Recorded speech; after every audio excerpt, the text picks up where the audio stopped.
واحدة وخلق منها زوجها وبث منهما رجالا كثيرا ونساء واتقوا الله الذي تساءلون به والأرحام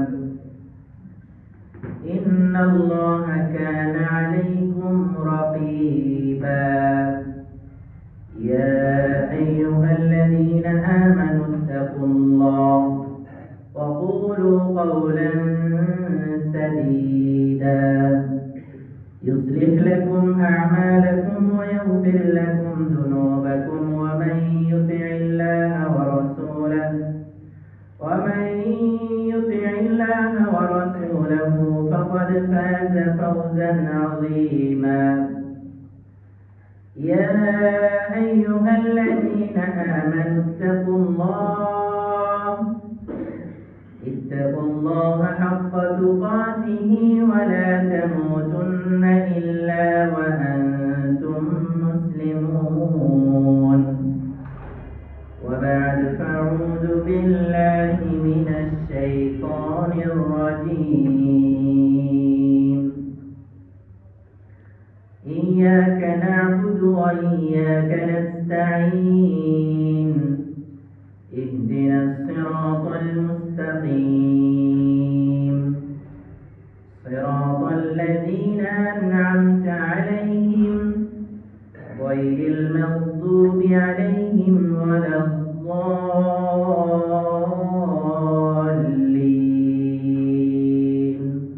آمين. وعن جابر بن عبد الله رضي الله تعالى عنه قال كنا عند النبي صلى الله عليه وسلم فأخذت خطين عن يمينه وخط خطين عن يساره ثم وضع يده في الخط الأوسط فقال هذا سبيل الله ثم تلا هذه الآية وأن هذا صراط مستقيما فاتبعوه ولا تتبعوا السبل فتفرق بكم عن السبيل أو كما قال عليه الصلاة والسلام. আলহামদুলিল্লাহ খুতবার প্রেরণার্থী মহান রব্বুল আলামিনের শুকরিয়া আদায় করছি, যিনি আবারও আপনাদের সামনে এসে আলোচনা করার সুযোগ করে দিয়েছেন এবং আপনাদেরকেও খুতবার শুরু থেকে উপস্থিত হওয়ার তৌফিক দান করেছেন। সে আল্লাহ তাআলার শুকরিয়া জানাই। আলহামদুলিল্লাহ। দরুদ ও সালাম বর্ষিত হোক বিশ্বনবী মুহাম্মদ রাসূলুল্লাহ সাল্লাল্লাহু আলাইহি ওয়াসাল্লামের প্রতি। আল্লাহুম্মা সাল্লি আলাইহি আল্লাহুম্মা বারিক আলাইহি। আপনাদের আমার আলোচনার ধারাবাহিকতা মনে আছে ইনশাআল্লাহ? এর আগে মালিক ইয়াউমিদ্দিন নিয়ে আলোচনা করেছিলাম। তো মালিক ইয়াউমিদ্দিনের কয়েকটা স্তর অবশ্যই বাকি ছিল, এইগুলো পরবর্তীতে ইনশাআল্লাহ আলোচনা করব। আজকে ইনশাআল্লাহ ইয়্যাকা না'বুদু ওয়া ইয়্যাকা নাস্তাঈন থেকে যতটুকু সম্ভব আলোচনা করব ইনশাআল্লাহ। আল্লাহ তাআলা আমাদেরকে আজকের এই আলোচনা থেকে ইলম অর্জন করে আমল করার তৌফিক দান করুন।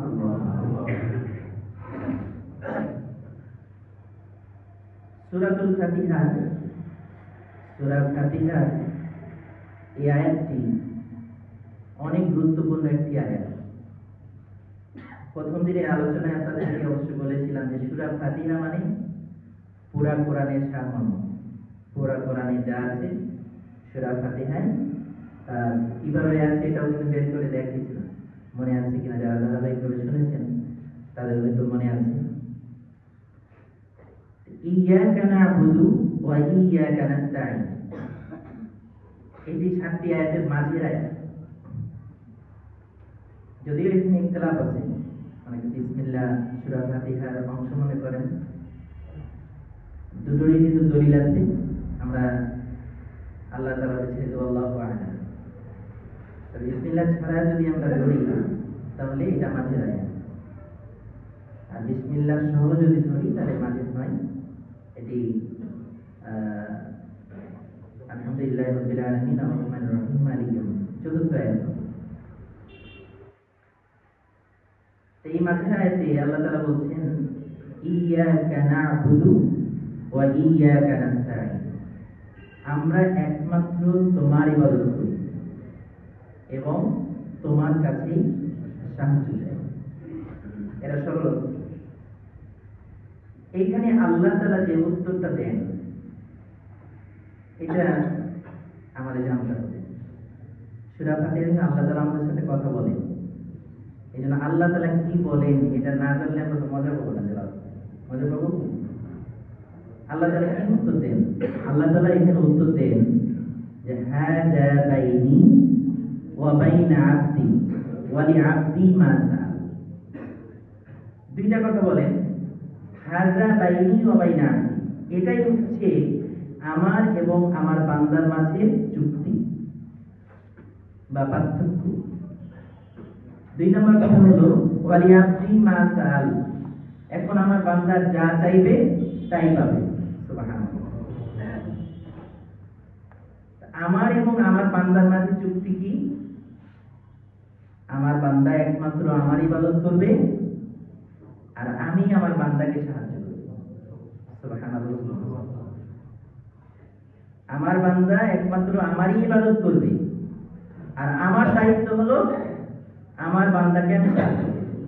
হাযা বাইনি ওয়া বাইনা আবদি। তো শুধু সাহায্য করবেন না, আল্লাহ তাআলা আরো তো দিয়েছেন ওয়া লিআবদি মা সাআল, আমার বান্দা এখন যা চাইবে তাই পাবে। সুবহানাল্লাহ।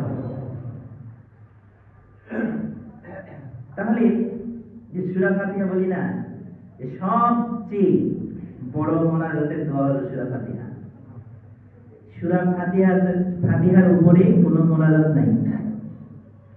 যতই লম্বা মোনাজাত করেন, যতই কান্নাকাটি করে দোয়া করেন, যেভাবেই করেন না কেন, সূরা ফাতিহা অবশ্যই তেলাওয়াত করবেন দোয়ার মধ্যে।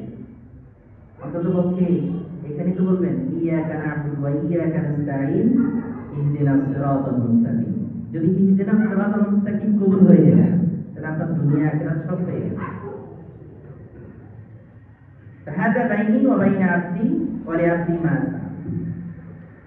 মুআয ইবনে জাবাল রাদিয়াল্লাহু তাআলা আনহু বর্ণনা করেন, তিনি বলেন কুনতু রিফান নবী সাল্লাল্লাহু আলাইহি ওয়াসাল্লাম, আমি নবী করিম সাল্লাল্লাহু আলাইহি সাল্লামের পিছনে ছিলাম আলা হিমারিন ইউকালু লাহু উফাইল, একটা গাধার উপরে। এই গাধাটাকে উফাইল বলে ডাকা হয়, উফাইল গাধা। তো তিনি বললেন ইয়া মুআয হাল তাদরি মা হাক্কাল্লাহি আলাল ইবাদ, হে মুআয তুমি কি জানো যে বান্দার উপরে আল্লাহর হক কি? এখানে যে আল্লাহ এবং বান্দার মাঝে এক চুক্তি হলো, এটা কি আমরা বুঝতে পেরেছি? আমরা ক্লিয়ার বুঝতে পারি না। এটা আল্লাহ কি বলছেন, মুআয তুমি কি জানো বান্দার উপরে আল্লাহর হক কি? আল্লাহ যে বললেন এটা আমার এবং আমার বান্দার মাঝে চুক্তি, এটা কি বুঝতে পেরেছো? ক্বালা আল্লাহু ওয়া রাসূলুহু আ'লাম, তিনি বললেন যে আল্লাহ এবং তার রাসূলই ভালো জানেন। এটা একটা আদব। ওলামায়ে কেরামের সাথে কথা বলার সময় জানা থাকলেও বলতে হয় যে না আপনি বলেন, এটা একটা আদব। তো সাহাবায়ে কেরাম জানা থাকলেও কি করতেন? বলতে আল্লাহ এবং তার রাসূল ভালো জানেন। একদিন একটি গাছের কথা বলেছিলেন রাসূল সাল্লাল্লাহু আলাইহি ওয়াসাল্লাম যে এই গাছের পাতা কোনোদিন খসে না, ঝরে পড়ে না, তোমরা কেউ বলতে পারো? তো সবাই চুপচাপ। আব্দুল্লাহ ইবনে ওমর রাদিয়াল্লাহু তাআলা আনহু, ওনার খেয়াল হয়েছে এটা খেজুরের গাছ। তো রাসূল সাল্লাল্লাহু আলাইহি ওয়াসাল্লাম পরবর্তীতে বললেন, তখন তিনি ওমর রাদিয়াল্লাহু তাআলা আনহু কানে কানে বলছেন, আব্বু এটা আমি পারতাম, কিন্তু এখানে এত বড় বড় সাহাবী আছে, তাদের সাথে বেয়াদবি হবে এটা মনে করে আমি বললাম। সুবহানাল্লাহ। তাদের কত আদব ছিল দেখেন, আদব শিষ্টাচার কাকে বলে। তো যাই হোক, যেটা বলছিলাম যে যেমন তার সাথে সেই আদবের সাথে চলা আমাদের উচিত। তো আল্লাহু ওয়া রাসূলুহু আ'লাম, আল্লাহ এবং তার রাসূল ভালো জানেন।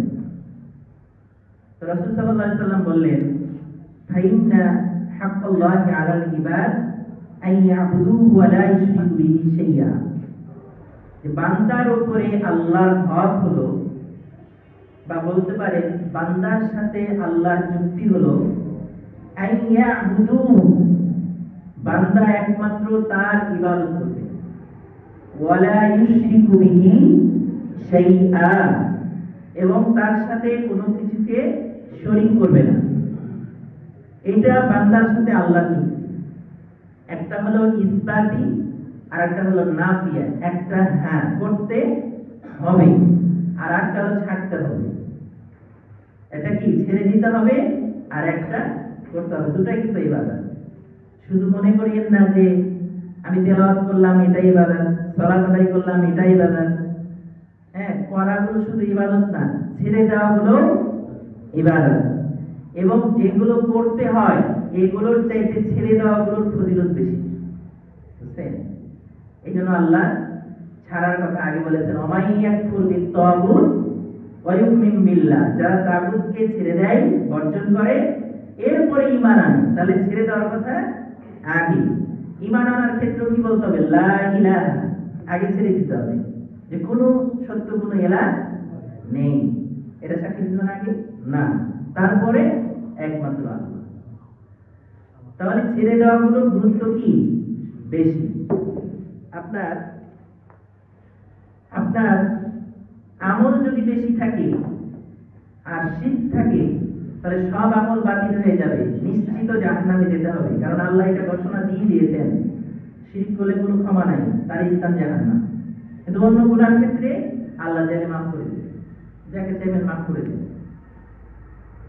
কিন্তু আপনার আমল কম আছে, শিরক নাই, আল্লাহ তাআলা আপনাকে চিরস্থায়ী জাহান্নামে দিবেন না। আল্লাহ তাআলা আপনাকে জান্নাতে দিবেন, কারণ শিরক নেই।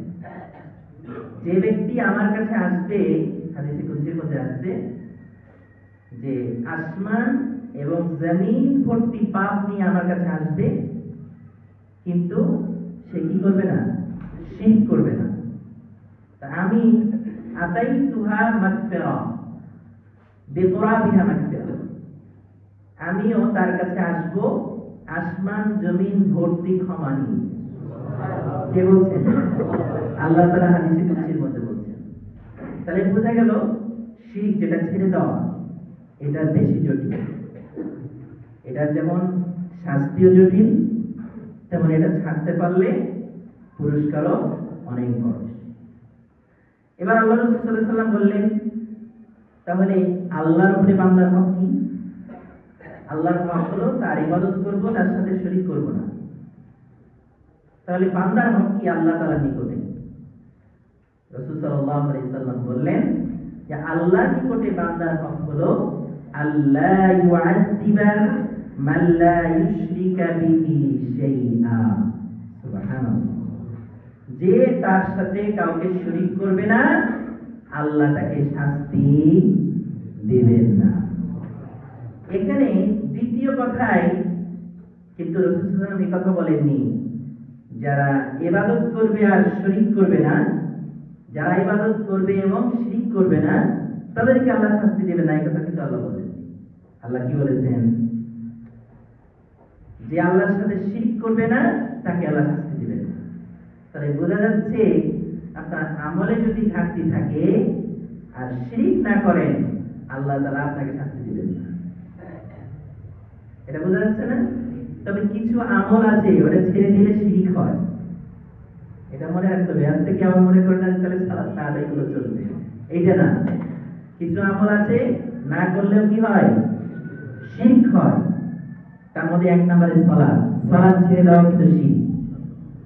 এটা অন্য এক সময় আপনাদেরকে বুঝাবো কেন সালাত ছেড়ে দিতে।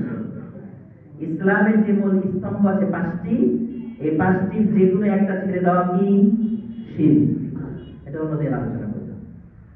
তাহলে যারা সালাত ছেড়ে দিচ্ছে এরা কি আল্লাহর আযাব থেকে বাঁচতে পারবে?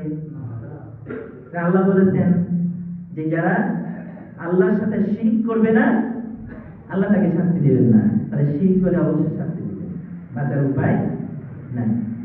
তাহলে আমরা আল্লাহ এবং বান্দার মাঝে যে চুক্তি, এটা বুঝতে পারলাম। একমাত্র ইবাদত করব কার? আল্লাহ। এবং আল্লাহর সাথে কাউকে শরীক করা যাবে? যাবে না। এখন কথা হলো এই পৃথিবীতে নাস্তিক বাদ দিয়ে সবাই কিন্তু আল্লাহর ইবাদত করে, সবাই আল্লাহর ইবাদত করে। আল্লাহ কোরআন বলছে যে কাফের মুশরিক এদেরকে জিজ্ঞেস করো এরা কার ইবাদত করে, এদের সৃষ্টিকর্তা কে, রিজিকদাতা কে? এরা সকলেই উত্তর দেবে যে তারা অবশ্যই বলবে আল্লাহ। তাহলে কাফেরদের কথা আল্লাহ বলছেন যে এরা আল্লাহ তাআলাকে স্বীকার করে। ইবাদতের ক্ষেত্রে বলেন তারা আল্লাহর ইবাদত করে কিনা, তারা বলবে হ্যাঁ আল্লাহর ইবাদত করি। তাহলে মূর্তি পূজা কেন করো? বলছে আমরা মূর্তি পূজা করি আইনদানা ইলাল্লাহি যুলফা, এরা আল্লাহর নিকটবর্তী করে দিবে আমাদের। তারা কার ইবাদত করে? আল্লাহর কথা বলছে না, এরা আমাদেরকে আল্লাহর নিকটবর্তী করে দিবে, এই জন্য এরা ইবাদত করে। আল্লাহকে বাদ দিয়ে বলছে। তাহলে নাস্তিক বাদ দিয়ে সবাই কার ইবাদত করে? আল্লাহর ইবাদত করে। তাহলে আল্লাহর ইবাদত করলে সবাই আল্লাহর বান্দা, সবাই জান্নাতে যাবে? যাবে? তাহলে মক্কার কাফির, মুশরিক, ইহুদি, খ্রিস্টান এরা সবাই তো বলে আল্লাহর ইবাদত। এবং ইহুদিদের কথা আপনারা শুনেছেন, ইহুদিরা আল্লাহর ইবাদতের ক্ষেত্রে খুব কঠোর, আপনার থেকে বেশি কঠোর। এরা চাঁদের উপরে টুপি রাখতে লজ্জা করে না। আমরা তো টুপি রাখতে লজ্জা করি, তাই না? আমরা দাড়ি রাখতে লজ্জা করি, এরা কিন্তু দাড়ি রাখতে লজ্জা করে না। এরা 95% দাড়ি রাখে এবং বড় বড় দাড়ি রাখে। আবার এক শ্রেণীর মানুষ আমাদের আহলে হাদিসদেরকে বড় দাড়ি দেখে ইহুদিদের দালাল করে, কারণ আমরা বলি দাড়ি কাটা যাবে না, দাড়ি যতদূর যাবে চলে যাবে, এই জন্য নাকি আমরা ইহুদিদের দালাল। নাউযুবিল্লাহ। বলুক সমস্যা, আল্লাহ বলার অধিকার দিয়েছে। তাহলে ওরা দিন মানতে খুব কঠোর, এবং তাদের ক্ষেত্রে আল্লাহ এবং তার রাসূল দুজনেই একটা কথা স্পষ্ট করেছেন যে তারা দিনকে এমন ভাবে বুঝেছে যেভাবে সাহাবায়ে কেরাম রিদওয়ানুল্লাহি আজমাইন বুঝেছেন। মানে ইসলাম যে সত্য এটা মুসলিমদের মতো করে ইহুদিরাও বুঝেছে। এটা বিশ্বাস হয় তাদের?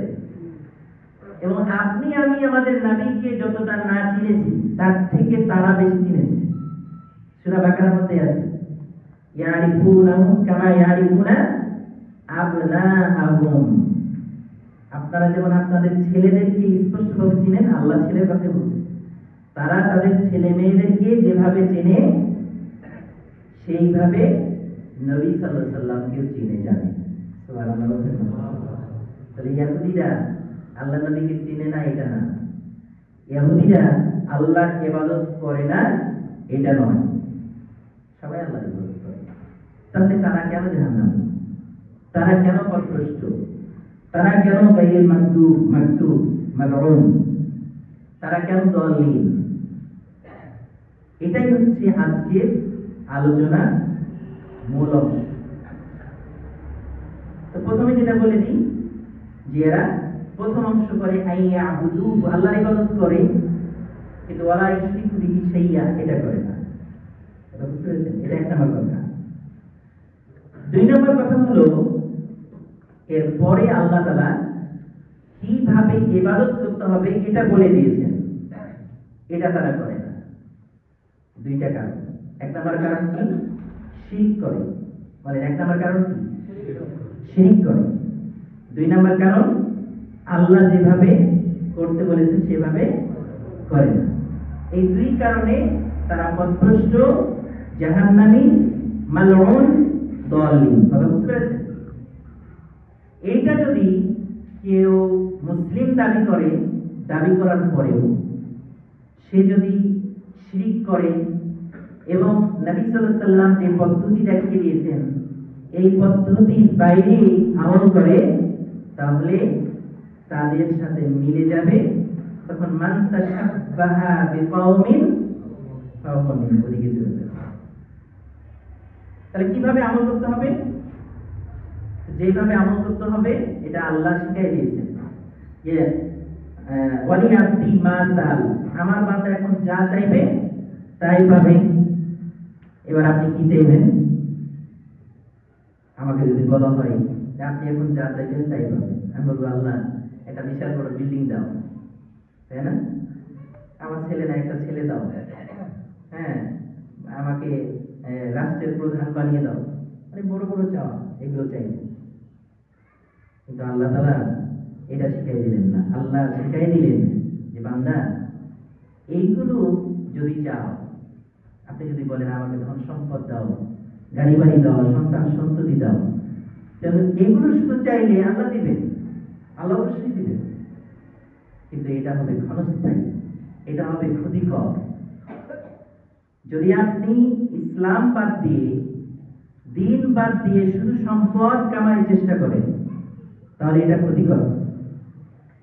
অতীতের ইতিহাস পড়ে দেখেন, আল্লাহর কাছে যারা ক্ষমতা চেয়েছে, সম্মান চেয়েছে, আল্লাহ দিয়েছেন। ফিরআউনকে আল্লাহ ক্ষমতা দেননি? শুধু মুসলিমদেরকে আল্লাহ ক্ষমতা দিয়েছেন না কাফেরদেরকেও দিয়েছেন? বরং কাফেরদেরকে বেশি দিয়েছেন। এর আগে মালিক ইয়াউমিদ্দিনে আলোচনা বলেছেন যে যারা আল্লাহর দিন থেকে সরে যায়, আল্লাহ সুবহানাহু ওয়া তাআলা কি করেন? তাদের রাস্তা খুলে দেন, দুনিয়ার সম্মানের রাস্তা, সম্পদের রাস্তা খুলে দেন। আমরা মনে করি এরা এত বড় কাফের, আল্লাহ কেন দিয়েছে? আল্লাহ কোরআনে বলে দিয়েছেন যে আল্লাহ এদের রাস্তা খুলে দেন। কিন্তু খুলে দেওয়ার পর যখন ইয়াফরাহুনাহু, এটা নিয়ে তারা যখন গর্ববোধ করতে থাকে, যখন আল্লাহকে ভুলে যায়, আরো জুলুম অত্যাচার শুরু করে, তখন আখাযনাহু বাগতাতান ফাইদা হুম মুবলিসুন, তখন হঠাৎ করে তাদেরকে ধরে ফেলি, তখন তারা লাঞ্ছিত হয়ে যায়। তাহলে কি বুঝলেন? আল্লাহ তাআলা যারা কাফের এদেরকে দেন কিসের জন্য? আরো লাঞ্ছিত করার জন্য। তো শুধুই যদি দুনিয়া চান, এটা হবে লাঞ্ছনার কারণ, ক্ষতিকর একটা বিষয়। আর আল্লাহ যেভাবে চাইতে বলেছেন এইভাবে যদি চান, তাহলে আপনি ক্ষমতাও পাবেন, সম্পদও পাবেন, হেদায়েতও পাবেন। আর এটা হবে দুনিয়ার জন্য কল্যাণকর, আখিরাতের জন্য কি কল্যাণকর। তাহলে কি চাইতে হবে? ইহদিনাস সিরাতাল মুস্তাকিম। ইহুদি খ্রিস্টান এরাও আল্লাহর ইবাদত করে, যেই কারণে জাহান্নামী হয়ে গেছে। আমরা এই কারণে জাহান্নামী হতে চাই না। আমাদেরকে সরল সঠিক পথটা দেখাও। ইহদিনাস সিরাতাল মুস্তাকিম, আমাদেরকে সরল সঠিক পথ দেখাও। সিরাতাল মুস্তাকিম, সিরাতাল লাযীনা আন'আমতা আলাইহিম, তাদের পথ যাদের প্রতি আপনি অনুগ্রহ করেছেন, যাদেরকে আপনি নিয়ামত দান করেছেন। তাহলে নিয়ামতের মধ্যে সম্পদ আছে না নাই? যে আবু হুরায়রা রাদিয়াল্লাহু তাআলা আনহু মসজিদে সুফা নামক জায়গাতে না খেয়ে পড়ে থাকতেন এবং সালাত শেষে গেটের কাছে পড়ে আছে, মুসল্লিরা মনে করছে আবু হুরায়রা মনে মৃগী রোগ হয়েছে, তাই সবাই মাথাতে হাত দিচ্ছে আর চলে যাচ্ছে, এটা আসলে ক্ষুধার যন্ত্রণায় কাতরাচ্ছেন। কিন্তু একটা পর্যায়ে আবু হুরায়রা রাদিয়াল্লাহু তাআলা আনহুর গায়ে বিদেশি পোশাক, তখন আল্লাহ রাসূল সাল্লাল্লাহু আলাইহি সাল্লামের কথা স্মরণ করে বলছেন, আবু হুরায়রা, এটাই তো রাসূল সাল্লাল্লাহু আলাইহি সাল্লাম বলে গেছেন যে আজকে আবু হুরায়রা ক্ষুধার যন্ত্রণায় কাঁদছে, তাহলে এমন একটা সময় আসবে যে সময় আবু হুরায়রা রাদিয়াল্লাহু তাআলা আনহুর মর্যাদা আল্লাহ তাআলা অনেক গুণ বাড়ায় দিবেন এবং তার গায়ে থাকবে মিশরের পোশাক, সিরিয়ার পোশাক। তাহলে আবু হুরায়রা রাদিয়াল্লাহু তাআলা আনহুকে আল্লাহ মর্যাদা দিয়েছে। এভাবে সাহাবায়ে কিরাম রাদিয়াল্লাহু আজমাইনের অনেকেই, যেমন সাইদ ইবনে আমির আল-জুমাহি রাদিয়াল্লাহু তাআলা আনহু হিমসের গভর্নর হয়েছিলেন, কিন্তু তার প্রথম দিকে কি অবস্থা ছিল? ওমর রাদিয়াল্লাহু তাআলা আনহু পৃথিবীর খলিফা হয়েছেন, তার প্রথম দিকে কি অবস্থা হয়েছিল? আল্লাহ তাআলা মুসলিমদেরকে ক্ষমতা দিয়েছিলেন, আর দেওয়ার কারণ হলো সিরাতুল মুস্তাকিমে যারা ছিলেন।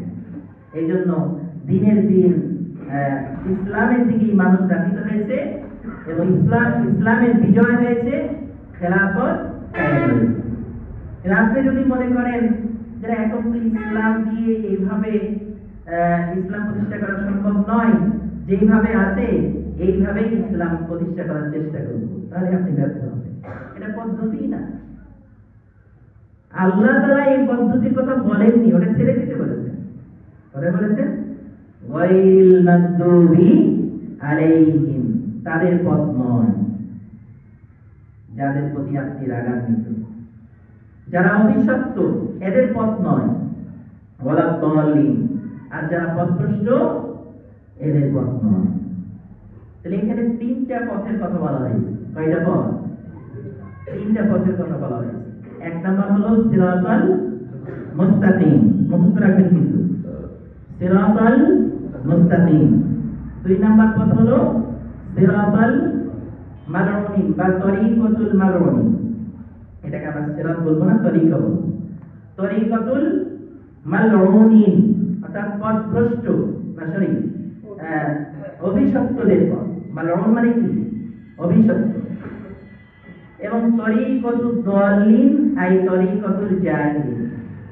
তিনটা পথের কথা বললাম, আবার বলছি, এটা মনে রাখবেন। একটা হচ্ছে সিরাতাল মুস্তাকিম, দুই নাম্বার তরিকাতুল মালউনিন, তিন নাম্বার তরিকাতুল দাল্লিন বা তরিকাতুল জাহিলিন, পথভ্রষ্ট মূর্খদের পথ। এই যে তিনটা পথ, এই তিনটা পথে সারা পৃথিবীর মানুষ চলছে। কথা বুঝতে পারছেন? এই তিন পথে সারা পৃথিবীর মানুষ চলমান। এই তিন পথের মধ্যে আরো শাখা প্রশাখা আছে, মানে ওই দুইটার মধ্যে মালউনিন এবং জাহিলিন, এই দুই পথে কিন্তু আরো অনেক ভাগ আছে। এটা হাদিস থেকে বলবো আমি। আর সিরাতাল মুস্তাকিমে একটাই পথ, এটার কোনো শাখা প্রশাখা নাই।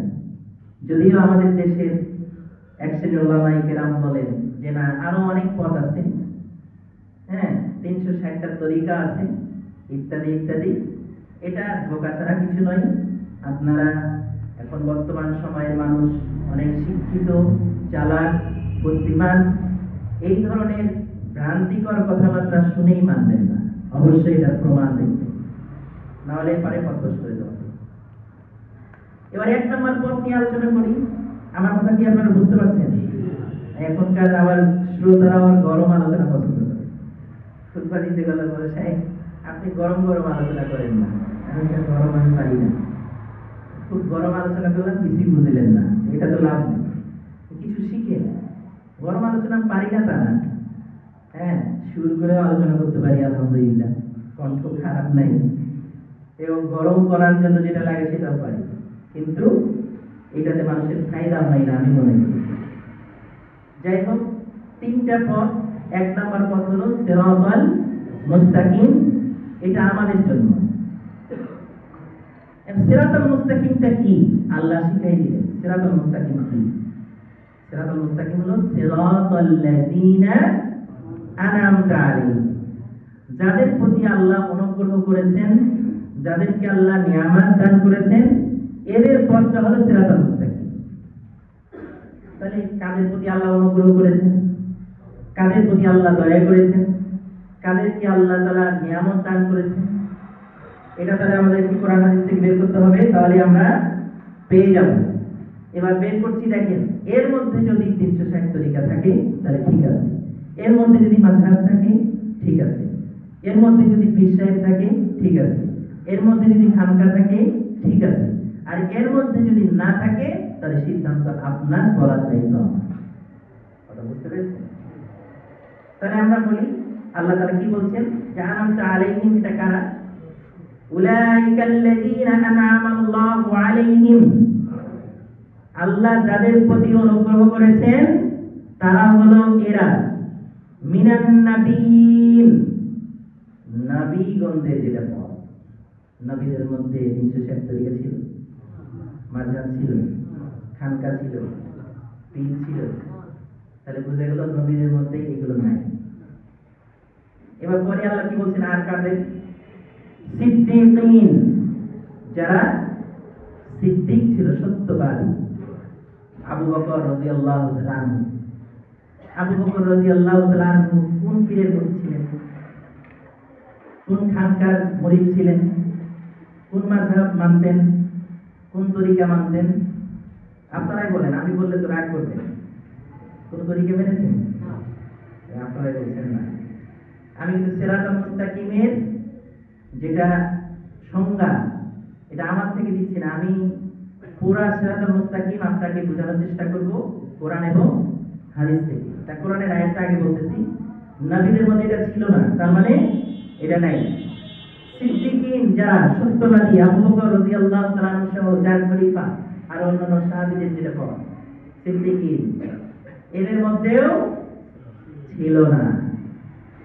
শুহাদা যারা শহীদ, শহীদদের মধ্যেও ছিল।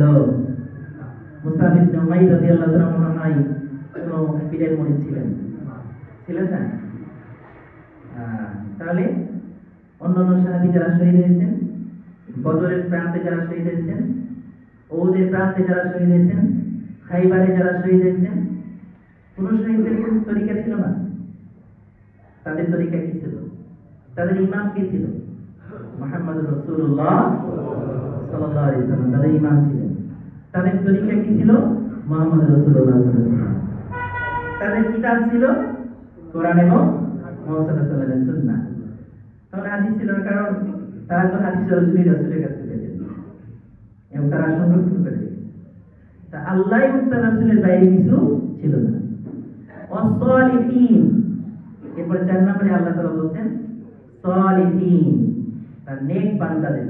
এই সালিহিন বলতে, এখন সালিহিন বলতে কিছু লোক ব্যাখ্যা নিজের মন মতো ঢুকাই দিয়েছে। সালিহিন মানে কিয়ামত পর্যন্ত যত আল্লাহ আসবে সবাই, নাউযুবিল্লাহ, এইটা না। সালিহিন বলতেও সকল সাহাবায়ে-কেরামকে বোঝানো হয়েছে। কেউ কেউ বলেছেন তাবিঈনদেরকেও বোঝানো হয়েছে।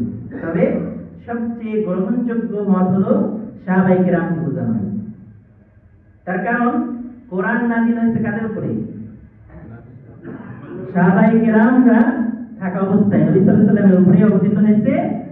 আর সাহাবায়ে-কেরাম রিদওয়ানুল্লাহি আজমাইন কে কেন্দ্র করে কোরআনের আয়াতের প্রেক্ষাপটগুলো রয়েছে, ঠিক না? অতএব সালিহিন হলো সাহাবায়ে-কেরাম। এক কথায় নবী বাদ দিয়ে সিদ্দিকিন, শুহাদা, সালিহিন, এই সবগুলো বৈশিষ্ট্য হচ্ছে সাহাবায়ে-কেরাম। সবগুলো বৈশিষ্ট্য কার? সাহাবায়ে-কেরাম। তার মানে নবী যেভাবে করেছেন এবং সাহাবায়ে-কেরাম রিদওয়ানুল্লাহি আজমাইন যেভাবে করেছেন, যেভাবে রাসূল সাল্লাল্লাহু আলাইহি ওয়াসাল্লামের কাছে বুঝেছেন, এটা হলো সিরাতে মুস্তাকিম। এটা কে বললেন? আল্লাহ। কে বললেন? আল্লাহ সুবহানাহু ওয়া তাআলা। আমি কিন্তু আমার কথা একটাও বলি নাই, এটা কোরআন থেকে বললাম। এবার আসেন রাসূল সাল্লাল্লাহু আলাইহি ওয়াসাল্লাম কি বলছেন সিরাতে মুস্তাকিম। জাবির ইবনে আব্দুল্লাহ রাদিয়াল্লাহু তাআলা বর্ণনা করছেন, এই মাজার 11 নম্বর হাদিস, প্রথমে একবারে আছে। তিনি বলছেন, কুননা ইনদা নবী সাল্লাল্লাহু আলাইহি ওয়াসাল্লাম, আমরা এক সময় রাসূল সাল্লাল্লাহু আলাইহি ওয়াসাল্লামের কাছে ছিলাম। সাহাবায়ে-কেরাম কাছে কাছে থাকতেন জানার জন্য। তো রাসূল সাল্লাল্লাহু আলাইহি ওয়াসাল্লাম কি করলেন? ফাখাত্তা খাত্তুন, একটা দাগ টানলেন। এটা কি করলেন? দাগ টানলেন। এই দাগ টানাটা হলো একটা কোরআনের আয়াত আছে, এই আয়াতটা নাযিল হওয়ার পর রাসূল সাল্লাল্লাহু আলাইহি ওয়াসাল্লাম বুঝাচ্ছিলেন। আমরা কিসের উদাহরণ দিচ্ছি? সিরাতে মুস্তাকিম। আয়াত নাযিল হলো ওয়ান্না হাযা সিরাতি মুস্তাকিমা, এটা হচ্ছে সিরাতে মুস্তাকিম। তো এইটা যে সিরাতে মুস্তাকিম, এটা বোঝানোর জন্য রাসূল সাল্লাল্লাহু আলাইহি ওয়াসাল্লাম সাহাবায়ে-কেরামকে দাগ টেনে বোঝাচ্ছেন। তো ফাখাত্তা খাত্তুন, একটা দাগ টানলেন লম্বা করে। ওয়া খাত্তা খাত্তাইনি আন ইয়ামিনি, দুইটা দাগ টানলেন ডান দিকে। কোন দিকে? ডান দিকে। ওয়া খাত্তাইনি আন ইয়াসারি, আর দুইটা দাগ কাটলেন বাম দিকে। ডানে এবং বামে আর দুইটা দাগ টানলেন। সুম্মা ওয়াদা ইয়াদাহু ফিল খাত্তিল আওসাতি, অতঃপর তার হাত মাঝের দাগে রাখলেন। রাখার পরে উনি তখন এই আয়াত তেলাওয়াত করলেন। আগে বললেন যে হাযা সাবিলুল্লাহ, এটাই হচ্ছে আল্লাহর রাস্তা। মাঝের রাস্তাতে দাগে এভাবে আঙ্গুল দিলেন, দিয়ে বললেন হাযা সাবিলুল্লাহ, এটাই আল্লাহর রাস্তা। এরপরে আয়াত তেলাওয়াত করলেন, সুম্মা তালা হাযিল আয়াত ওয়া আন্না হাযা সিরাতি মুস্তাকিমান ফাত্তাবিউ, এটাই হচ্ছে সিরাতে মুস্তাকিম, তোমরা এটা ধরে চলো। এরপরে কি বললেন? ওয়ালা তাত্তাবিউস সুবুল, ডান ডানে বামে যে আরো পথ দেখছো না, এই যে ডানে দুইটা দাগ কাটা আছে, বামে দুইটা আছে, দুই দুই কত হলো? 4। আর কিছু বলছি না, বুঝছেন? বুঝেন? ডানে বামে 2 2 4। আল্লাহ রাসূল বলেন এগুলো না, এগুলো অনুসরণ করিও না। ডানে বামে যে 4টা পথ, হ্যাঁ, এগুলো সুবুল বলা হয়েছে এবং রাসূল সাল্লাল্লাহু আলাইহি ওয়াসাল্লাম কোরআনের আয়াতের তাফসীর করছেন। এই যে ওয়ান্না হাযা সিরাতুল মুস্তাকিমান, এটা কোন সূরার আয়াত? সূরা আলে ইমরান। এই আয়াত পাঠ করছেন আর বোঝাচ্ছেন এটা হচ্ছে সাবিলুল্লাহ, সূরা আনামের 154 নম্বর আয়াত। সূরা আনামের 154 নম্বর আয়াত হচ্ছে ওয়ালা তাত্তাবিউস সুবুলা, ডানে বামে যে রাস্তাগুলো দেখছো এইগুলো অনুসরণ করিও না, একেবারে নিষেধ। আর সাবিলুল্লাহ একটা রাস্তা দেখালেন, বললেন এটার অনুসরণ করো, এটা নির্দেশ এবং আল্লাহর পক্ষ থেকে নির্দেশ মানা ফরজ, নিষেধ পরিত্যাগ করাও ফরজ। এটা কি নফল ইবাদত নাকি ফরজ ইবাদত? এবার আরো স্পষ্ট হবে আপনাদের কাছে ইনশাআল্লাহ। এরপরে রাসূল সাল্লাল্লাহু আলাইহি ওয়াসাল্লাম আরেকটি হাদিসে সিরাতে মুস্তাকিম আরো সুন্দর করে বোঝালেন, عن النواس بن سمعان رضي الله تعالى عنه قال قال رسول الله صلى الله عليه وسلم إن الله ضرب مثلا صراطا مستقيما, যে আল্লাহ তাআলা আমার কাছে সিরাতে মুস্তাকিমের একটা দৃষ্টান্ত পাঠিয়েছেন। দৃষ্টান্ত কে পাঠিয়েছেন? রাসূল সাল্লাল্লাহু আলাইহি ওয়াসাল্লাম হচ্ছে সিরাতে মুস্তাকিমের উদাহরণটা আল্লাহ আমাকে বুঝিয়ে দিয়েছেন। তাহলে রাসূল সাল্লাল্লাহু আলাইহি ওয়াসাল্লাম যেটা বোঝাচ্ছেন এটা কার পক্ষ থেকে বোঝাচ্ছেন? আল্লাহর পক্ষ থেকে বোঝাচ্ছেন। যে আল্লাহ তাআলা উদাহরণ পেশ করেছেন সিরাতে মুস্তাকিমের, যে আলা কানাফাইস সিরাতি দারানি লাহুমা আবওয়া, বলছে এমন একটা রাস্তা যেই রাস্তাটার দুই পাশে রয়েছে প্রাচীর। দুই পাশে কি আছে? খুব ভালো করে শুনেন, একটা রাস্তা। কয়টা রাস্তা? এক রাস্তা। আর দুই পাশে আছে অনেকগুলো, না, দুইটা প্রাচীর, দারন। এদিকে একটা প্রাচীর, ওইদিকে একটা প্রাচীর, প্রাচীর দিয়ে ঘেরা রয়েছে। লাহুমা আবওয়াবুন মুফাত্তাহাতুন, আর এই প্রাচীরের মাঝে মাঝে অনেকগুলো দরজা আছে, আর এই দরজাগুলো খোলা আছে। দরজাগুলো কি আছে? খোলা আছে। মনোযোগ না সহকারে না শুনে কিন্তু বুঝবেন না। তাহলে আবার বলছি যে আল্লাহ তাআলা যে সিরাতে মুস্তাকিম রাসূল সাল্লাল্লাহু আলাইহি ওয়াসাল্লামকে বুঝিয়েছেন উদাহরণ দিয়ে, এটা একটা রাস্তা। এই রাস্তার দুই পাশে দুইটা প্রাচীর আছে, আর প্রাচীরগুলোতে খোলা দরজা আছে। দরজা কি একটা না অনেকগুলো? অনেকগুলো দরজা আছে এবং দরজা কিন্তু খোলা আছে। মনোযোগ দিয়ে শুনুন। এরপরে আল্লাহ রাসূল সাল্লাল্লাহু আলাইহি ওয়াসাল্লাম বলছেন আলাল আবওয়াবি সুতুরুন ওয়া দাঈন ইয়াদু আলা রাসিস সিরাত, যে আলাল আবওয়াবি সুতুরুন, প্রত্যেক দরজা খোলা আছে, ঠিক আছে, খোলা আছে, ঠিক আছে, তবে পর্দা দেওয়া আছে। আপনারা ঘরে পর্দা দেন না? অনেক সময় দরজা খোলা থাকে, বিশেষ করে সাইজ মানে এর সময় গরমের সময়, তখন দরজা খোলা থাকে কিন্তু আমরা পর্দা ঝুলাই রাখি। এই দরজাগুলোতে পর্দা ঝুলানো আছে, প্রত্যেকটা দরজায় পর্দা ঝুলানো আছে। আবার এই পর্দার সামনে একজন করে দাঈন আছে, আহ্বানকারী আছে। বুঝছেন? একজন করে আহ্বানকারী আছে। এরা কিন্তু ওই দরজার পর্দার সামনে দাঁড়াইয়া আপনাকে ডাকতেছে। আপনাকে কি করছে? ডাকছে যে আসেন, এই রাস্তায় আসেন, এটা সহজ। এই সোজা রাস্তা দেখছে না কত দূরে, সোজা চলে গেছে, কত দূর না, আর পথটা উঠাই দেখো, এখানেই তোমার শান্তি। তাহলে আপনি মনে করেন একটা দূরে যাচ্ছেন একটা জিনিসের খোঁজে, আপনাকে একজন বলল ভাই ঢাকা যাওয়ার দরকার কি, সোজা রাস্তায় এসে গেছে, এই যে দরজা এটা উঠালেই আপনি পেয়ে যাবেন, এটা তাহলে ঢাকা যাওয়ার দরকার কি, এখানে পেয়ে গেছে, তাই না? তো যে দাঈন আছে, এই আহ্বানকারী আপনাকে ডাকতেছে যে পথটা খুললেই তুমি যেটা চাচ্ছ ওটা পেয়ে যাবে। কথা বুঝতে পারছেন? এরপর থেকে আহ্বান করছে। আমি পরবর্তীতে আরো সুন্দর করে বলতেছি, আগে হাদিসের অনুবাদটা বলে নিই। আলা রাসিস সিরাতি দাইন ইয়াদউ ফাওকাহু, আবার যেই রাস্তাটা সোজা, দুই পাশে প্রাচীর আছে, এই রাস্তার শেষ মাথায় পর্যন্ত, শেষ প্রান্তে, অনেক সময় আমার চাপাইয়ের বাসা চলে আসে, আমার চাপাইয়ের মানুষ, শেষ প্রান্তে একজন দাইন আছে, আহ্বানকারী আছে। তাহলে এই রাস্তাটার সামনে কি আছে? একজন আহ্বানকারী আছে, শুরুতে নাই, কিন্তু এটা শেষ প্রান্তে আছে, আর ওইগুলো রাস্তার শুরুতে আছে। এটা বুঝতে পারছেন? শেষ প্রান্তে আছে, সেও ডাকতেছে যে আসেন, এই জান্নাতের রাস্তায় আসেন, সোজা রাস্তা শেষ। আবার এই রাস্তার উপরে এই রাস্তার উপরেও একজন আহ্বানকারী আছে, তিনিও ডাকতেছেন যে এই সোজা রাস্তায় চলো। উপরে কি আছেন? আল্লাহ সুবহানাহু ওয়া তাআলা। আল্লাহ তাআলা ডাকছেন আমাকে আপনাকে সিরাতে মুস্তাকিমে চলো, এটাতে চলো। আমরা তো সিরাতে মুস্তাকিম নিয়ে আলোচনা করছি, বুঝছেন? তো উপর থেকে আল্লাহ ডাকতেছেন, কিন্তু এই সিরাতে মুস্তাকিমের মধ্যে আবার একজন আছে, শেষ প্রান্তে, আর একজন আছেন উপরে। আর ওইগুলো রাস্তার মুখে, পর্দার সামনে দাঁড়ায় আছে একজন করে, আর এই রাস্তার মাঝখানে একজন আছে, সিরাতে মুস্তাকিমের মাঝখানে, এটা হলো ইবলিস। এটা কি? ইবলিস।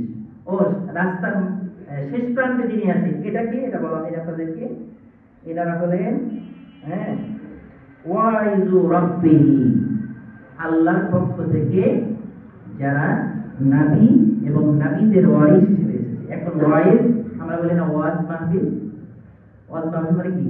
ওলামায়ে কেরাম বক্তব্য দেন। তো যারা ওয়াইজ, কোরআন সুন্নাহ মোতাবেক সিরাতে মুস্তাকিমের সঠিক পন্থায় যারা আহ্বান করে, এরা হলো শেষ প্রান্তে আছে। আর উপরে কি আছেন? আল্লাহ তাআলা আছেন। আর মাঝখানে কে আছে? এটা হলো ইবলিস। ইবলিসের পাওয়ার অনেক, তাই না? মাঝখানে ইবলিস আছে। আল্লাহ তাআলার সাথে এক পর্যায়ে যখন ইবলিসের তর্ক হলো, ইবলিস বললেন, আল্লাহ তাহলে আমাকে একটু ক্ষমতা দেন, আমি তার ডান দিক থেকে আসবো, তার বাম দিক থেকে আসবো, সামনে থেকে আসবো, পিছনে থেকে আসবো, চতুর্দিক থেকে এসে তোমার বান্দাকে আমি পথভ্রষ্ট করব। সিরাতে মুস্তাকিমে থাকার শক্তি আল্লাহ তাআলা তাকে দিয়ে দিয়েছেন। আর এই মাঝখানে থেকেই ডান থেকে আসে, বাম থেকে আসে, সামনে থেকে আসে, পিছন থেকে আসে। এরপরে ইবলিস বলছে, আমি এটা করার কারণে আপনার অধিকাংশ বান্দাকে আর আপনার শুকরগুজার হিসেবে পাবেন না। ইবলিস মাঝখানে বসে আছে। এই যে সিরাতে মুস্তাকিমে তিনজন আহ্বানকারী, তার মধ্যে একজন ওলামায়ে কেরাম যারা সঠিক দুই প্রাচীর দিয়ে যারা আহ্বান করে, দুই প্রাচীর এখনো বুঝাই নাই। এই দুই প্রাচীর হলো কোরআন এবং সুন্নাহ। দুই প্রাচীর কি? এক প্রাচীর হলো কোরআন, আর এক প্রাচীর কি? সুন্নাহ। যারা আহলে কোরআন সুন্নাহ বাদ দিচ্ছেন, এরাও বিপদে চলে গেছে। এরা তো স্পষ্ট বিধর্মীদের একটা সংগঠন, বিভিন্ন নামে মুসলিমদেরকে পথভ্রষ্ট করার জন্য এরা দাওয়াতি কাজ করছে। আপনার Ahle Quran, Hizbut Tawheed, Quantum Foundation, Quantum Method, এগুলো ঢাকাতেও বলেছি, যার কারণে অনেক বিরোধিতাও করছে। আর যতই করে যাচাই বাছাই করে দেখেন, এগুলো ইহুদি খ্রিস্টানদের সংগঠন। কিন্তু কোয়ান্টাম ফাউন্ডেশন আপনাদেরকে বুঝিয়েছে যেটা ইসলামের একটা সংগঠন, এটা গরিব দুঃখী এবং ইসলামের কাজে তারা নিয়োজিত আছে। এবং তাদের ঘরে ঘরে তাদের দান বাক্স পাঠিয়ে দিয়েছে। আপনার খবর জানি না, কিন্তু রাজশাহীতে মার্কেটে প্রত্যেক দোকানে ওখানে কোয়ান্টাম ফাউন্ডেশনের একটা করে মাটির ব্যাগ দিয়ে দিয়েছে। আপনার প্রতিদিনের একটা অংশ এখানে দিবেন, কারণ এটা আমরা ইসলামের কাজ করি। আপনাকে চ্যালেঞ্জ করলাম, আপনি যাচাই বাছাই করে দেখেন তারা ইসলামের কি উপকার করেছে। কিছুই করে কোনো উপকার করে নাই। এই টাকায় আপনার ইসরায়েলে যাই, দিয়ে আপনাকে বোমা মারে। এই টাকায় ইহুদিদের কাছে যাই, আপনাকে বোমা মারে। কিন্তু আপনাদেরকে যদি বলি যে কোরআন সুন্নাহ দিয়ে যারা চলছে, এইখানে আপনি 10টা টাকা দেন, এখানে আপনার বড়ই কঠিন হয়ে যায়, অনেক কষ্ট হয়ে যায়। হ্যাঁ, আমি যতটুকু জেনেছি, এটা অবশ্য সাবজেক্টের বাইরে, তারপরে বলছি, এই যে এখানে এই মসজিদটা এবং মাদ্রাসা, এই মসজিদ মাদ্রাসা এমনি চলে? এমনিতে চলে কি? এখানে এমন একটা অবস্থা যে টান টান অবস্থা। কেন? আমরা যে জুম্মাতে আসি, মাশাআল্লাহ দূর দূরান্ত থেকে দিনী ভাইরা আসেন, প্রত্যেক মুসলিম ভাইরা আসেন। তো জুমার দিনেই যদি একটু আমাদের দানের হাতটা বৃদ্ধি করি, তাহলে কি আমাদের কমে যাবে? দান করলে কি কমে? রাসূল সাল্লাল্লাহু আলাইহি ওয়াসাল্লাম বলছেন যে যখন তুমি উত্তম দান কোনটা, এটা বলতে কি বলছেন? যখন তুমি ভয় পাবা যে তুমি দরিদ্র হয়ে যাচ্ছ, তোমার ভয় হচ্ছে যে তুমি দরিদ্র হয়ে যাচ্ছ, তখন দান করো, এটা উত্তম দান। সুবহানাল্লাহ বলবেন। টাকা পয়সা আছে তখন দান করছে, এটা উত্তম দান? ওটা আছে, এটা তো দায়িত্ব। আল্লাহ তাআলা তাকে দায়িত্ব দিয়েছেন, তোমাকে সম্পদ দিয়েছি, তোমাকে দেখতে হবে তোমার পাশে কে খেতে পাচ্ছে না, এটা ওর দায়িত্ব। কিন্তু আপনি দরিদ্র হয়ে যাচ্ছেন, দরিদ্র অবস্থায় তো আপনার দায়িত্ব না, নিজে বাঁচা দায়িত্ব। কিন্তু আল্লাহকে বলছেন, আল্লাহ আমি খেতে পাই আর না পাই, আমি এই বিপদ থেকে বাঁচার জন্য তোমার রাস্তায় দান করলাম। তাহলে দানটা হবে উত্তম, আবার আল্লাহ দারিদ্রতা দূর করবে। কিন্তু আপনারা এটা করেন না। আপনারা দানের একটা সহজ পদ্ধতি বের করবেন। কোয়ান্টাম ফাউন্ডেশন থেকে আমরা শিক্ষা নিব না, তো ওরাই আমাদের শিক্ষা থেকে নিয়ে ওটা করতেছে। ইহুদি খ্রিস্টানরা কিন্তু মুসলিমদের কিছু পথ পদ্ধতি অবলম্বন করে মুসলিমদেরকে আকৃষ্ট করছে, তাদের দিকে। এগুলো মুসলিমদের করা উচিত। আপনি মনে করেন যে শুক্রবারে আসবেন 100 টাকা নিয়ে, আপনার এটা কঠিন হয়ে যায়। আপনার পকেটে 5 টাকা আছে, একদিন ওইটা বালিশের নিচে রেখে দেবেন। আরেকদিন 10 টাকা পেয়েছেন, বালিশের নিচে রেখে দেবেন। 7 দিনে যদি 5 টাকা 10 টাকা করে রাখেন, 5 টাকা করে রাখলে 35 টাকা এমনি হয়ে যাবে। আপনি বুঝতেই পারবেন না যে আমি আজকে জমাতে 35 টাকা দান করেছি। এটা কষ্টকর হবে? কষ্টকর হবে না, কিন্তু একসাথে 35 টাকা নিয়ে আসা অনেক জন্য কঠিন হবে। যাদের একটু টাকা পয়সা বেশি আছে, 10 টাকা করে রাখবেন, তাহলে 70 টাকা হয়ে যাবে। তাহলে এই 70 টাকা আপনার জন্য কষ্টকর হবে না। যাদের আরেকটু বেশি আছে, তারা 20 টাকা করে রাখবেন। যাদের আরো বেশি আছে, 100 টাকা করে রাখবেন। তাহলে বিনা কষ্টে, অতি সহজেই আপনি মসজিদ মাদ্রাসার জন্য প্রতি সপ্তাহে 30, 35, 40, 50, 100 টাকা দান করতে পারবেন। পারবেন না? আজকের এই ছোট্ট রিকোয়েস্টটা রাখবেন। এটা কি আমার প্রতিষ্ঠান, আমার মসজিদ, এটা আমার, এটা না আপনার? এটা চালানোর দায়িত্ব কি আমার? আমি তো সপ্তাহে, মাসে একবার আসলাম বা 2 মাসে একবার আসি। আমার যতটুকু সাধ্য আছে আপনাদেরকে কোরআন হাদিস দিয়ে 2টা কথা শিখানোর চেষ্টা করি। আল্লাহ তাআলা আমাকে এই সম্পদটা দিয়েছেন। আমার আপনাদের মাঝে চালিয়ে দেওয়ার মতো কোনো সম্পদ আল্লাহ তাআলা দেয়নি, আমি চাইও না। তো আপনাদেরকে আল্লাহ দিয়েছেন, আপনাদের প্রতিষ্ঠান, আপনাদের যেন দায়িত্ব থাকে। হ্যাঁ, এই প্রতিষ্ঠান আপনারা সুখে শান্তিতে বাড়িতে থাকবেন, খাবেন, আর প্রতিষ্ঠানে এই বাচ্চারা না খেয়ে থাকবে, এটা জবাব দিতে হবে না? অবশ্যই জবাব দিতে হবে। আপনি একদিন মনে করেছেন যে এই বাচ্চারা কি খায় একটু দেখে আসি, আপনার ছেলে এখানে পড়ে না, তাই আপনি আসবেন না একদিন দেখতে? আপনার ছেলেকে ভালো প্রতিষ্ঠানে রেখেছেন, অনেক খাওয়া দাওয়া ভালো, থাকার ব্যবস্থা ভালো, তো ওই গরিবের ছেলেটা চায় না একটু ভালো কিছু খেয়ে খাই? এই শীতের সময় এই বাচ্চাগুলো কিছু পড়ছে কিনা একটু দেখতে যাই। আপনি কোনদিন এসে বলেছেন যে ভাই দেখি তো আপনার এই মাদ্রাসায় বাচ্চারা কি পড়ে, কি খায়? একদিন একটু আয়োজন করেন যে আজকে আমি বাচ্চাদের সাথে এই আয়োজন করলাম, একটু খাওয়া দাওয়া করবো তাদের সাথে, দেখি কেমন লাগে। অনেক ভাই আছে কিন্তু আমরা দেখি বাচ্চাদের সাথে খাবো আমরা আজকে, এটা একটু করেন। আপনাদের কাছে রিকোয়েস্ট থাকলো। যাই হোক, যেটা বলছিলাম, কোয়ান্টাম ফাউন্ডেশন, এখানে আপনারা 1টা পয়সা দিবেন না, দিলে ওই যে পর্দা ঝুলানো রাস্তা থেকে চলে যাবে সরাসরি, কোনো বাধা নেই। সময় তো শেষের দিকে, যাই হোক। এরপরে যেটা বলতেছিলাম যে এই পর্দা ঝুলানো আছে রাস্তার মাঝে, ইবলিস শয়তান ডানে বামে সামনে পিছু থেকে ডাকছে, আল্লাহ তাআলা উপর থেকে ডাকতেছেন, এবং রাস্তার শেষ প্রান্ত থেকে কোরআন হাদিস দিয়ে উলামায়ে কেরাম ডাকতেছেন, আর দুই প্রান্ত হলো প্রাচীরগুলো কোরআন এবং হাদিস। মনে থাকবে তো ইনশাআল্লাহ? এবার আরো সামনে যাই, চলে আল্লাহ তাআলা ডাকেন কিভাবে? এই হাদিসে কিন্তু والله يدعو إلى دار السلام ويهدي من يشاء إلى صراط مستقيم। صراط مستقيم বলছিনা? والله يدعو, আল্লাহ থেকে ডাকছেন ইলা দারিস সালাম। দারুস সালাম কিসের নাম? জান্নাতের নাম না? নামগুলো বুঝতে হবে, জান্নাতের নাম।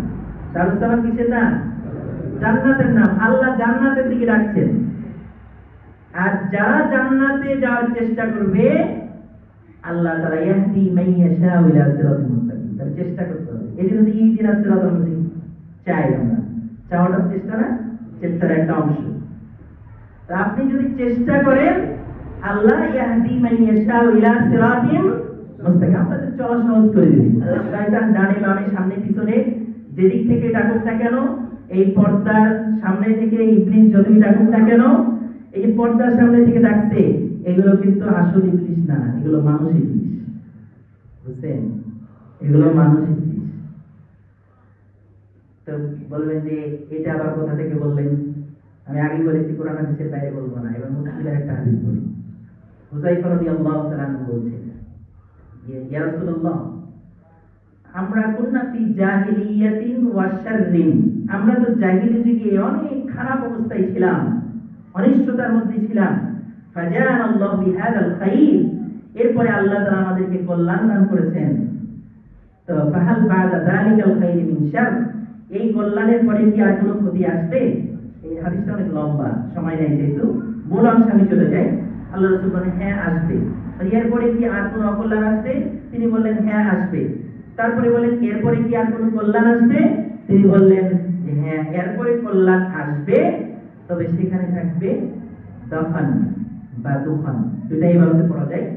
হ্যাঁ, দুখান বা দফান। কোরআনের সূরাতে দুখান আছে না, মানে ধুমগুলো থাকবে, ধোঁয়া থাকবে, অস্পষ্টতা থাকবে, কল্যাণ থাকবে, কিন্তু কি থাকবে? অস্পষ্ট। এটাই সেই যুগ। কারণ আজকে আপনারা বলছেন এরা এই কথা বলছে, ওরা এই কথা বলতেছে, কোনটা মেনে চলবো? আপনারা ধোঁয়াশার মধ্যে পড়ে গেছেন, তাই না? আর আমি ওই ধোঁয়াশা ক্লিয়ার করার চেষ্টা করতেছি। এবার এই যে ধোঁয়াটা আপনাকে সহায়তা হবে কি দিয়ে? কোরআন এবং হাদিস দিয়ে। আপনি সিরাতে মুস্তাকিম যদি আজকে চিনেন, তাহলে ইনশাআল্লাহ আপনারা এই ধোঁয়া থাকবে না। ধোঁয়া আবার কি? হুযায়ফা রাদিয়াল্লাহু আনহু বলছেন, ধোঁয়াটা চেনা দরকার আছে না? ধোঁয়া যদি আপনি চিনে যান, তাহলে এটাকে সরাই দিবেন, সরাই দিলে আপনার রাস্তা ক্লিয়ার হয়ে গেল। তাহলে ধোঁয়ার কথা বলছেন, এবার তো আপনারা রেগে যাবেন। ধোঁয়ার কথা বলছেন, রেগে যাবেন না তো ইনশাআল্লাহ? হাদিস শুনে কি মুসলমান রাখতে পারে? তাহলে সাল্লাল্লাহু আলাইহি সাল্লাম বলছেন এই ধোঁয়াটা হলো অনেকগুলো দাড়ি বের হবে, বক্তা। কি বের হবে? অনেক বক্তা থাকবে, তারা জাহান্নামের দরজায় বসে জান্নাতের দিকে ডাকবে। কিসের দরজায় বসে? আর এই হাদিসে কি বললেন? এই যে পর্দা ঝুলানো, ওটা কিসের রাস্তা? জাহান্নামের রাস্তা। এটা হচ্ছে সহিহ মুসলিমের হাদিস এবং ইবনে মাজাহ, মুসনাদ আহমদ, প্রত্যেকটা সনদ কিন্তু সহিহ, আপনারা দেখতে পারেন, আমার কাছে আছে। আর এটা তো সহিহ মুসলিমের হাদিস। তাহলে জাহান্নামের দরজায় বসে এই বক্তারা কোন দিকে ডাকবে? জান্নাতের দিকে ডাকবে। কারণ আপনাকে যদি বলে জাহান্নামে আসেন, আপনি যাবেন?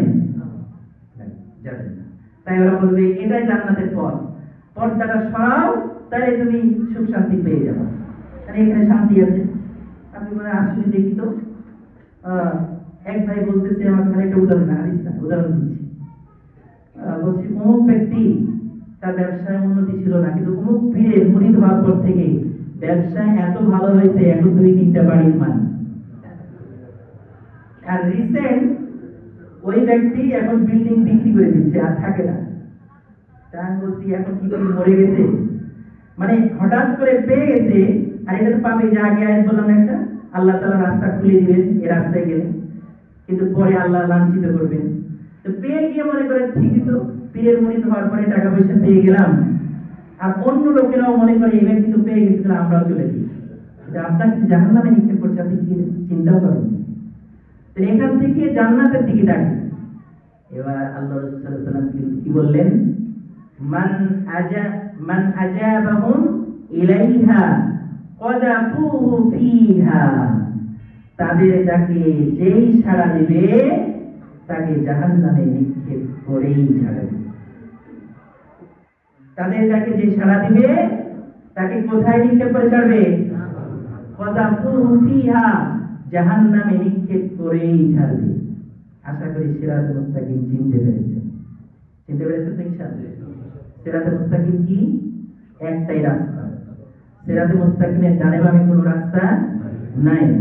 নবীদের রাস্তা, সাহাবায়ে কেরামের রাস্তা। এবং সিরাতুল মুস্তাকিম কোরআন হাদিস দিয়ে ঘেরা রয়েছে। এর মধ্যে আর বাইরে যারা বলে যে অমুক তমুক এটা সেটা, ঢোকার কোন রাস্তা আছে? যে রাস্তাগুলো তৈরি করে রেখেছে ঢোকার জন্য, এটা কি সঠিক না ভুল? কে বলেছেন? আল্লাহ রাসূল সাল্লাল্লাহু আলাইহি ওয়াসাল্লাম বলে দিয়েছেন। তাহলে এবার আপনারা সিদ্ধান্ত নেবেন যে কোরআন হাদিস দিয়ে ঘেরা আছে এই রাস্তায় কোরআন হাদিস দিয়ে চলবেন, নাকি পর্দা সরায়া আগেই একটু শান্তি পেতে যান এটাতে যাবেন। যদি যান ক্বাযাফুহু ফিহা, এরা আপনাকে জাহান্নামে নিক্ষেপ করে ছাড়বে। আল্লাহ সুবহানাহু ওয়া তাআলা আমাদের সবাইকে সিরাতে মুস্তাকিমে চলার তৌফিক দান করুন। আল্লাহুম্মা আমিন।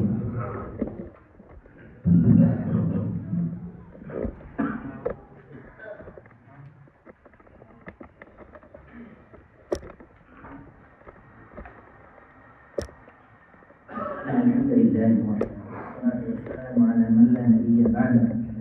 আম্মা বা'দ, আউযু বিল্লাহি মিনাশ শাইতানির রাজীম। বিসমিল্লাহির রাহমানির রাহিম। আল্লাহুম্মা সাল্লি আলা মুহাম্মাদ ওয়া আলা আলি মুহাম্মাদ।